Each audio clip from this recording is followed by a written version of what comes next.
So I feel like she's coming through as a bit like a bull at a gate, like she's a Yeah. It's like, why have you been, why have you taken so long? Why have you taken so long? Yeah. She has been knocking on your door. I feel like she comes stomping around your house, and I feel like she's almost pouring on the mat outside your door if she could, from spirit. And so, I don't know. Oh, and she says she knocks things over as well. So I don't know whether you've. Oh, bless you. Yeah, we decorated our kitchen about 6 years ago, and we put a picture up on the wall. And we haven't got a kitchen door because it's quite small, so we removed it. And about 5 or 6 weeks after she passed, a picture that had been on the wall for years and years and years fell off the wall. And then Jeff was there by himself, and my partner was equally as upset at losing Muncher, and he was sat there looking at an oil painting we've got above the fireplace, and all of a sudden, again, a picture that was in the hallway of me riding Muncher on a holiday we went up to Babington with her, and it just fell off the wall and smashed, and it had been there for years, and I'm not one that keeps dusted pictures and disturbing it, and it was just crazy how she was almost saying, come on, get a grip, or it's like a reminder, I'm still here. It was just very strange, and things have just sort of fallen off walls that it's not like you've just put a picture up, it's an established picture that's been there years and years, and it's just gone flop. She's trying to get your spirit up. She's going, come on, like that. There was one, I think she's shown me in a class now or in a show. I'm hearing the word class, but I'm seeing myself in a show. It's obviously the same thing. And I feel like her head went right up in the air, and she was backing away from something. There was something she didn't want to do, or there was a moment where you couldn't get her to do what you wanted at some form of a show or something. Does that make sense to you? Yeah. We always did it in hand when she was younger, and then we stopped. And then I did one ridden class, which was a clear round, not far from where we were. And the first jump we went to, she just stopped and put her head up and had a tree in a saddle, and I sort of ended up on her neck. Oh. And bless Muncher, like she always did, sort of put her head up and flopped me back into the saddle.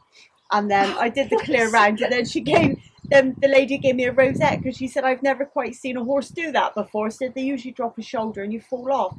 She said, but she kind of went like that and plopped you back in, and we carried on. So yeah, that makes perfect sense. Okay. She said she didn't ever run away with you. She didn't think she ever bolted or ran off with you. And if she had have done that, it would be to keep you safe. If you like. So if she had have gone, it would be, come on, we're out of here. But she'll be taking you with her. Yeah. Considering how fiery she was and the spooky nature she had, she never bolted ever, and that always surprised most people that rode out with us. It's like, but she's never done it. I said no, even though she was bitter, she would consider it rude, and she'd feel like she let me down. So she never did that, even though she was a bit crazy. Yeah, but she said she knows she gave you so much pleasure. She said, but she would have taken you to the moon and back. It's like she's giving me I can't really put it into words, but I'm seeing her flying, like, as in, it's like, and it did feel really emotional when I got it. She says she wants you to get on with your life, and she wants you to keep moving. She wants to, I don't know if you ever got her to pick up her feet in a trot, like try and get her to have higher action or something, but she's doing that to you. She wants you to do that, and so she thinks it will iron itself out. Sorry, you were telling me about the health issues that you had, and she feels like it would iron itself out with enough joy and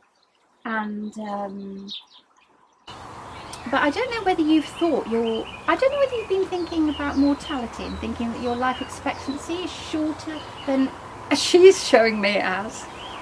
I'm seeing decades. Have you been worrying that your life expectancy might be less? Because she's not, oh bless you, because she's not seeing that. I'm seeing decades.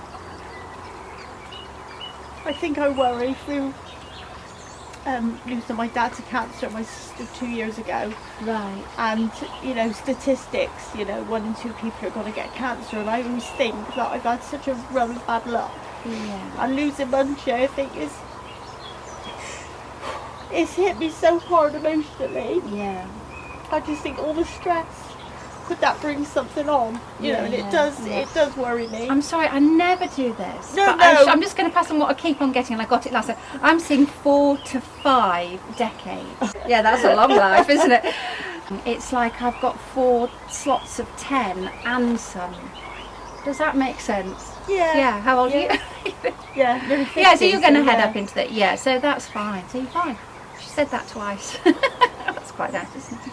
I feel like you said, when you're pooping, I don't know another horse who poos as much as you, or something like that. So does that make sense to you? Like you would be chuntering on.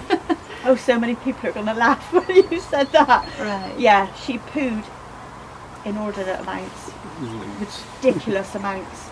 And people would say, you know, we just looked after my friend's horses, and she's got 2, and they don't poo in a day what Munch used to do in because we poo picked every morning, every evening, and the amount of poo. Yeah, so she feels as if she's very much part of your life. Like sometimes when animals go to spirit, they come visit us or what have you, or they can see us, or we can link with them when we tune into our hearts and what have you. But I feel as if Millie is not letting you off the hook. Like she's absolutely part of your life, and she's got it's like I feel like I've got a lot of vitality, but bossiness, like come on, and she's only trying to get you to do what you want to do anyway. She's not trying to push you down a path you don't want to go down. I feel like you used to tell her off for pouring the ground. You'd be going, wait, like I can feel the impatience. She said what she was impatient about was that you were talking to other people, and she wanted you to talk to her, and this is a bit like what's happening today. And I'm seeing a little beer or something. I'm seeing like you might have, I don't know, you ever sat out in the sunshine with a beer or anything? Or does she aware, or it'd be the frustration of you sitting there or relaxed and her wanting to engage with you? Yeah, we used to ride to the Compton, and my friend just have half a lager. Right. And I'd have lemonade, I'd give her a little bit of the lemonade, but it seemed as soon as we finished the drink, it was like, well, come on then. Yeah, it felt like what it felt like is I can feel that people are all relaxed and slightly dreamy and floppy, and she wanted action. Absolutely, she's an absolute action person. And she said she never stopped talking, but trying to interrupt you from your talking. Like she never stopped talking. Like she was going all the time. But trying to get a word in edgeways. No, really? No one's ever said that before. Not. It was really hard to. I can feel it's really funny. Is we tend not to think of animals as being cerebral, but I can really feel that she was thinking all the time. And but I definitely think there was hot, burny sort of pain somewhere, because it feels like inflammation to me. Yeah, exactly right. Yeah. She said, "I'm not dead." I'm not dead. I almost want to say stupid, you know, at the end. I feel like that's how she might have talked. But I don't mean to insult you. But it's like, I'm not dead. She said she was your baby, but then she grew up. So she's kind of like your adult daughter. It's a bit more like that. It's got more equal. So you don't need to worry about her being your baby. Like, you know what I mean? She was an adult, and she would have protected you. There were some times that she did try and protect you, and I don't know whether you were always aware of them. No, I realise that. I feel like she went sideways once, and again I think it's over a buzzing insect or something. I can get this insect thing. Yeah. I don't know if you've got a garden, but she wants you out in the garden. I feel like she wants you gardening. I think this is about your body again and movement. She wants you to get out there in the garden. She's talks to you in the way that I think you would have talked to her. It's like you're a perfect match. Yeah, get out there and do the gardening. Because then there'll be lots of little babies, and then you'll have to go and water them. And then I feel like you're growing things from like seeds or something, you know, or little tiny plants. And it's like, then they're your babies, and then you have to keep going. That's crazy, because my mum's a brilliant gardener. She always said to me, I've been in my flat 26 years, and she always says, why don't you do something with the gardening? I've never done any gardening in my life. It's just not for me.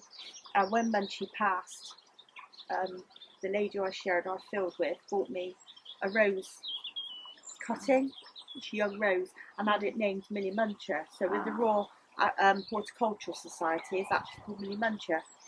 Oh, really? Yeah, wow. And I planted it in Muncher's feed bucket, and I put it out in the garden. And I thought, oh God, I've got to do something with this rose bush now. I don't garden, but I can't be ungrateful. And since we've had that, I've bought another plant, and I bought that, and since that, we've got a garden full of plants. And my mum says, I can't believe, oh, look at all these flowers. But all of a sudden, yeah, I've just thought, I'm going to get some plants, go to a garden centre. I've never done that in my life. I feel like at one point she went sideways. It might have even gone near a hedge or something. Yeah. But she's trying to take you, when you were riding, trying to take you around something. And you might have thought she was, you know, being silly. But actually, she was actually trying to take you away from danger. Yeah. I think I sort of misjudged her a lot. And if I had my time again, I think she's doing that for a reason, not because she's trying to be a pain in the butt, because she wasn't. But she says humans are afraid. That's what it is. It's fear.